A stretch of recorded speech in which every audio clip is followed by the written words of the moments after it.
Welcome to today's deep dive. Today we'll discuss the most important current affairs from the Hindu, 13 June 2026 edition, with detailed analysis for UPSC aspirants. Absolutely. And, there is a ton of ground to cover today. There really is. I mean, imagine going to work tomorrow and your boss tells you, hey, you can work 25% more hours this year. Sounds great. Right. Yeah. But then you hear this rumor that the company might just run out of money to pay you by October. Yeah, that changes things completely. Exactly. And for millions of India's rural workers, that exact scenario is about to become a reality. So today, we're going to connect the dots across multiple sectors to give you a comprehensive understanding of the forces shaping India right now. From sweeping changes in rural welfare to the realities of our defense shields, all the way down to the surging cost of the tomatoes on your dinner plate. Before we dive into all that, we always like to ground our analysis in a guiding thought. And today's motivation is, patience is confidence stretched across time. I love that quote. Patience is confidence stretched across time.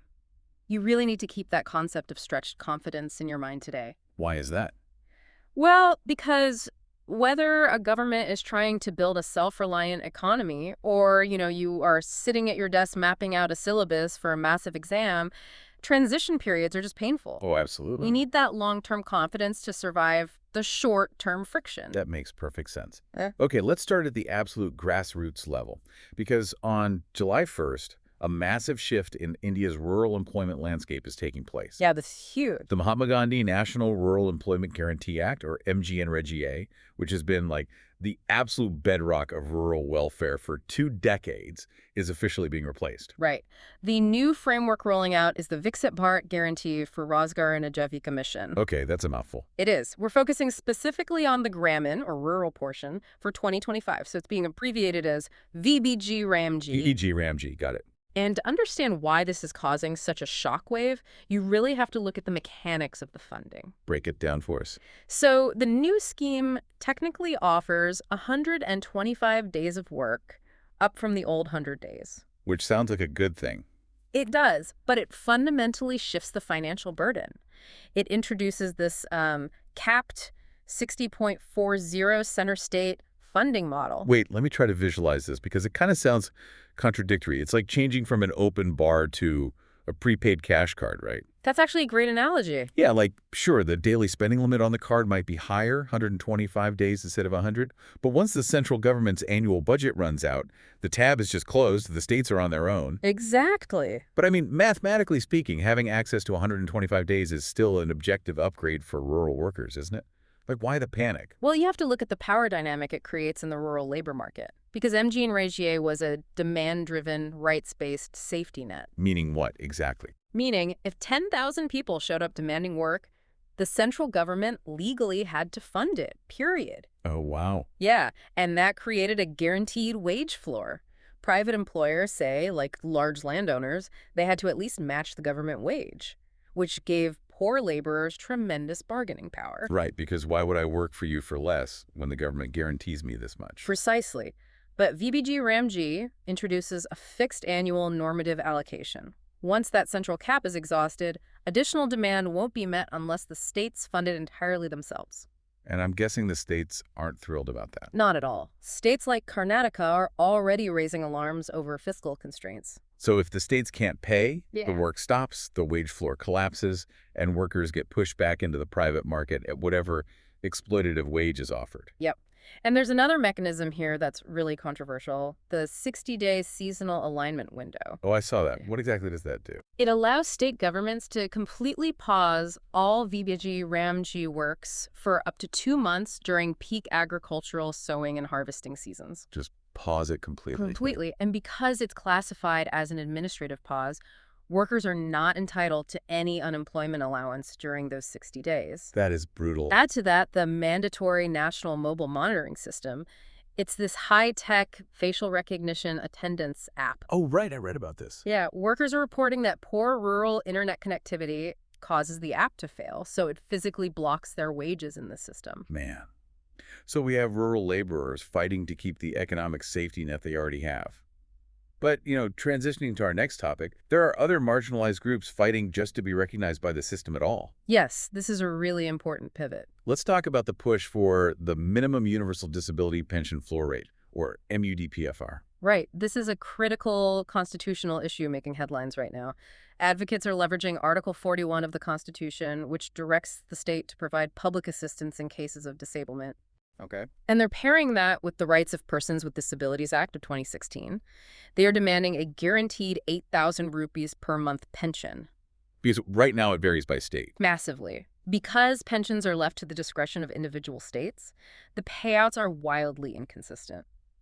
I mean, some people with severe disabilities are receiving as little as 300 rupees a month. 300 rupees a month, that's barely anything. It's nothing. The core argument here is that dignity must be a universal citizenship right, not just some localized charitable afterthought. I totally get the moral argument, but I have to ask about the fiscal reality of that. Sure. Guaranteeing 8,000 rupees a month to roughly 40 million people across the country. I mean, that sounds like it would just bankrupt the Treasury. Is a universal citizenship right for disability pensions actually possible? Or is this just advocacy without a calculator? Well, the math is actually the most surprising part of this entire debate. Really? Yeah. An 8,000 rupee monthly pension for 40 million beneficiaries calculates out to roughly 38,400 crore annually. Which sounds like a lot. It does, but in context, that represents about 0.08% of India's gross domestic product. Wait, less than 0.1%. Exactly. When you place that next to the trillions of rupees spent on corporate tax concessions or, infrastructure, it is a microscopic fraction of the budget. Wow, okay. That really changes the perspective. And on top of that, macroeconomic studies show that actively excluding persons with disabilities from the economic ecosystem costs low and middle income countries between 3 and 7% of their GDP. Because of lost productivity and care costs. Exactly. So it actually costs more to ignore them. And this theme of people being made invisible by bureaucracy connects perfectly to what's happening in Maharashtra with the Women Farmers Empowerment Bill 2026. Whoa, the data on this is just staggering. Yeah, lay it out for us. Women make up over 81% of the agricultural workforce in Maharashtra. They are doing the sowing, the harvesting, the processing. Right. Yet, because of historical inheritance structures, they rarely hold the actual land titles, the 712 extract, as it's known locally. And without the title. Because they don't hold the deed, the state machinery literally cannot see them as farmers. It's like trying to plug a hard drive into a computer, but the operating system doesn't have the drivers to recognize it. That's a perfect way to put it. They are doing all this physical labor, but without that piece of paper, the banking system cannot issue them a tractor loan, crop insurance, or even disaster relief. Right, and that is the exact systemic failure the Maharashtra bill is attempting to bypass.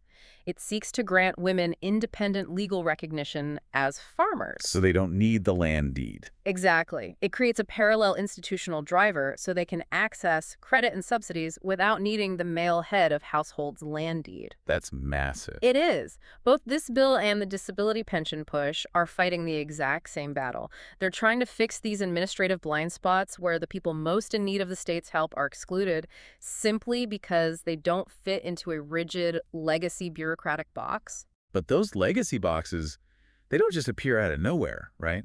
They are manifestations of much deeper societal biases. Unfortunately, yes. And that brings us to a very sobering ruling from the Supreme Court today regarding the PC&PNDT Act. That's the Preconception and Prenatal Diagnostic Techniques Act, which strictly prohibits sex-selective abortions. Right. The Supreme Court refused to quash a criminal case against a doctor accused of violating this act, and their written observations were incredibly pointed. What did they say? The court noted that despite decades of progressive government schemes aimed at protecting the girl child, there still remains a deep-seated patriarchal preference for male children. It's heartbreaking. It really is. They explicitly called out the clandestine, behind-the-curtains prevalence of sex selection that still plagues the demographic reality of the country. I was looking at the international data the Supreme Court cited, specifically the World Economic Forum's Global Gender Gap Report for 2025. Right. India has dropped down to 131 out of 148 countries. Yeah, it's a stark reality. I mean, we can pass progressive bills for women farmers all day long, but if we are slipping to 131st globally because of inherent biases right at birth, aren't we kind of losing the foundational battle? The court is highlighting exactly that disconnect. You simply cannot build a gender-equitable, modern economy on a foundation of demographic discrimination. It just doesn't work. Now, international metrics like the WEF report evaluate the health and survival sub-index, which is directly mathematically impacted by the local sex ratio at birth. Ah, I see. So the Supreme Court is demanding strict enforcement of the PC&PNDT Act because they recognize that local crimes dictate our global standing. Letting a medical practitioner slide on a procedural technicality defeats the entire purpose of the law. Absolutely. So we are seeing how systemic failures push people into vulnerable positions, and then economic desperation pushes vulnerable people to make dangerous choices just to survive. Which takes us out of the courtroom and into the agricultural fields of Telangana. Right. The state just became only the third in India to ban paraquat. Yes. And for those who don't know, paraquat is a highly toxic weedicide. It is currently banned in 74 countries around the world. 74 countries. That's a huge red flag. Definitely. And the terrifying medical reality of paraquat is that there is no known antidote. None. If it is ingested, even accidentally through skin exposure or inhalation, it is almost always fatal. It causes severe and rapid corrosive damage to the lungs and internal organs. Okay, if it is a guaranteed death sentence with no antidote, why on earth has it been widely used in India up to this point? Brutal agricultural economics. Explain that. It is incredibly cheap, around 280 rupees for a liter, and it clears weeds aggressively. For a farmer facing a severe labor shortage where hiring manual laborers might cost thousands of rupees a day, spraying a cheap chemical is often the only way to maintain crop yields and avoid total financial ruin. Wow. So with paraquat, we have farmers utilizing a lethal poison simply for agricultural convenience and survival. Exactly. But let's scale that calculus up. Let's look at the Great Nicobar project. Jairam Ramesh is urging the defense minister to reconsider a 13,000 crore greenfield airport at Galathea Bay. Right. He's suggesting they expand the existing INS Baz military base instead. Are we making a similar trade-off on a national scale here? Like, are we sacrificing indigenous tribes and rare wildlife just for strategic convenience? For anyone analyzing this through the lens of, say, GS Paper 3 economy and environment, this is your ultimate case study. Give us the details. The Galathea Bay project involves clearing 225 acres of protected forest. It sits squarely on Island Coastal Regulation Zone 1A land. And that's highly protected, right? The highest level of ecological protection. It directly threatens turtle nesting beaches and the endangered Nicobar megapode bird. And crucially, it impacts the territory of the Shampan, a particularly vulnerable tribal group, and requires the relocation of 234 ex-servicemen families. That is a staggering environmental and human cost. How does the government even justify paving over all of that? The justification lies in the brutal calculus of maritime security.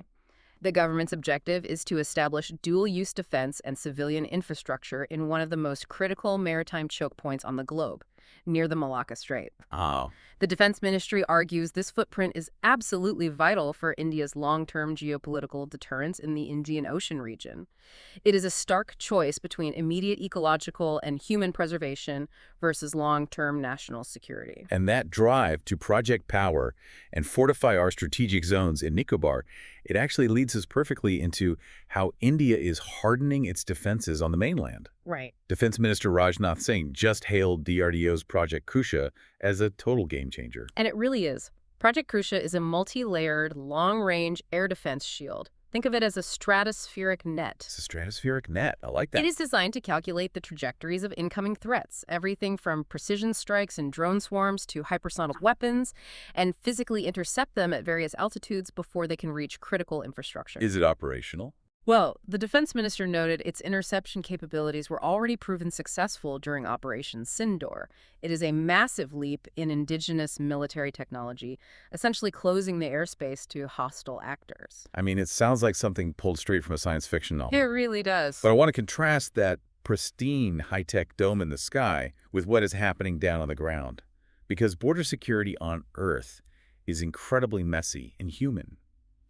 Let's look at the 57th BSF-BGB border talks between India and Bangladesh. The contrast there is striking. While DRDO builds hypersonic interceptors, the Border Security Force and the Border Guard Bangladesh are dealing with human trafficking, narcotic smuggling, and the complex humanitarian crisis of undocumented migration. It's a completely different world. Exactly. The talks highlighted significant friction over the pushbacks of undocumented persons and Rohingya refugees.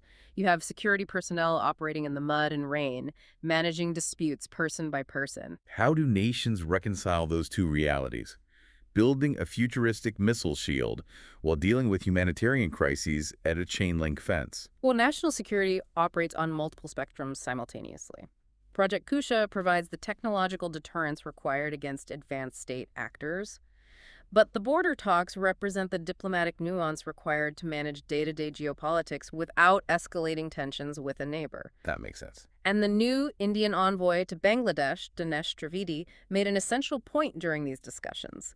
He advocated for deeper cooperation, noting that the combined population of India and Bangladesh is 1.6 billion people. That's a massive market. Exactly. His argument is that a powerful, integrated economic bloc provides far more stability than just a fortified fence. But to power an integrated economic bloc and to fuel those futuristic defense shields, a country needs a massive, independent economic engine. Definitely. You cannot be truly secure if your supply chains are controlled by foreign powers. Which brings us to the growing pains of achieving energy and technological self-reliance. We have 3 distinct news items today that perfectly illustrate this push. Let's hear them.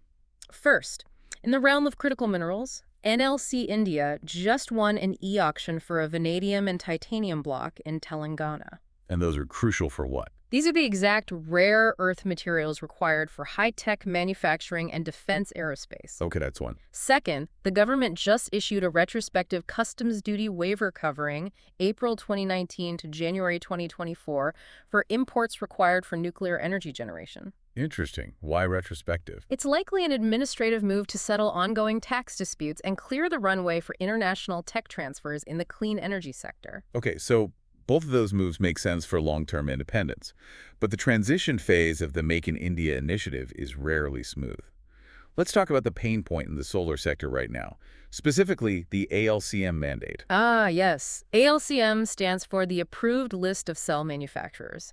As of June 1st, a new mandate dictates that solar module manufacturers must use domestic solar cells. But the mathematics of our current industrial capacity are pretty brutal. India has an annual solar installation need of roughly 50 gigawatts to meet its renewable energy targets. And what's our capacity? Our domestic cell manufacturing capacity is currently only around 25 gigawatts. I am struggling to understand the logic here. We legally mandate the use of a domestic supply that only meets half the national demand. Yes. And it's not just a volume deficit, right? There's a massive price gap. Imported solar cells cost about 5 rupees per watt. The domestically manufactured cells cost around 13 rupees per watt. Yeah, the price difference is huge. If we force developers to buy local, but local factories can't make enough and charge double, don't the engineering, procurement, and construction companies, the EPC developers, just stop building? Doesn't this paralyze our green energy goals? It creates a severe bottleneck. And that is the painful reality of forcing a localized supply chain. Project developers are facing massive cost overruns. Some smaller manufacturing companies might even face closure because they cannot source affordable cells. That sounds like a disaster for the industry. The industry is begging for a phased implementation until domestic factories can actually scale up to meet that 50 gigawatt demand. But the government's calculation is that unless they force the market to buy local right now, the domestic manufacturing sector will never attract the investment needed to actually grow. Okay, so we have multi-billion-dollar infrastructure projects, retrospective tax waivers for nuclear energy, and high-tech defense shields. But who ultimately absorbs the cost of all these massive transitions? Like, what does all of this macro-level policy look like for your wallet today? It looks like inflation. Oh, yeah. The retail inflation data, measured by the Consumer Price Index, just came out. It hit 3.9% in May, which is a 16-month high. And digging into that CPI data, it's being driven primarily by the most basic human necessity, right? Food. Yes, food inflation is the main driver. Cereals have entered positive inflation for the first time since January 2026. And the number that really jumps off the page is tomatoes. Tomato prices surged 48.4% in a single month. It's an incredible spike. We've talked about all these grand geopolitical strategies, but for the average person, A nearly 50% jump in the cost of a daily vegetable is the real immediate crisis. I mean, my biggest security threat today is figuring out how to afford making a decent curry. How does this tie back to the agricultural struggles we started the deep dive with? It closes the loop entirely. I mean, the macroeconomy and the micro livelihood are gears in the exact same machine. Oh, yeah. Think about who is growing those tomatoes and cereals. It's the same farmers and rural workers we discussed in segment 1. They're the ones dealing with the economic anxiety of the new VBG Ramg work caps. Right. They're the ones navigating the ban on weedicides like Paraquat, which increases their labor costs. They're the women in Maharashtra fighting for legal recognition just so they can secure a crop loan to buy seeds. It really is all connected. When their labor market is disrupted, when their input costs change due to policy hurdles or climate, it directly impacts the agricultural supply chain. And that systemic friction, it shows up as a 48% price hike on your dinner plate. Man, let's just take a breath and recap the incredible journey we've been on today. It's been a lot. It has. We started at the grassroots, looking at the shift from MGNREGA to the new capped realities of rural welfare. We explored the fight for basic dignity and institutional recognition, from disability pensions to women farmers. Right. We tackled the deep-seated societal biases highlighted by the Supreme Court and objectively weighed the heavy environmental costs of strategic infrastructure in Great Nicobar. We moved from the high-tech skies of Project Kusha down to the muddy, complex realities of border diplomacy. Really went everywhere. We examined the painful, expensive bottlenecks of our transition toward energy self-reliance. And finally, we brought it all home to the inflation hitting our dinner tables. You know, for anyone preparing for the UPSC or just trying to truly understand the trajectory of this country, you have to approach these not as isolated news stories, but as a web of cause and effect. You cannot understand the CPI inflation data without understanding the rural labor policies, and you cannot grasp our border security posture without looking at our push for critical minerals and defense technology. And that brings us right back to where we started. Patience is confidence stretched across time. If that is true, the material we covered today leaves us with a very difficult question to ponder. What's that? How much patience can a nation afford when it's trying to balance immediate human survival like paying for food and providing basic welfare with the long-term, multi-decade pursuit of global strategic and economic dominance? That is the defining question for the policymakers of tomorrow. Thank you so much for joining us on today's deep dive. Keep learning, keep questioning the mechanics behind the headlines, and we will see you next time to connect the dots.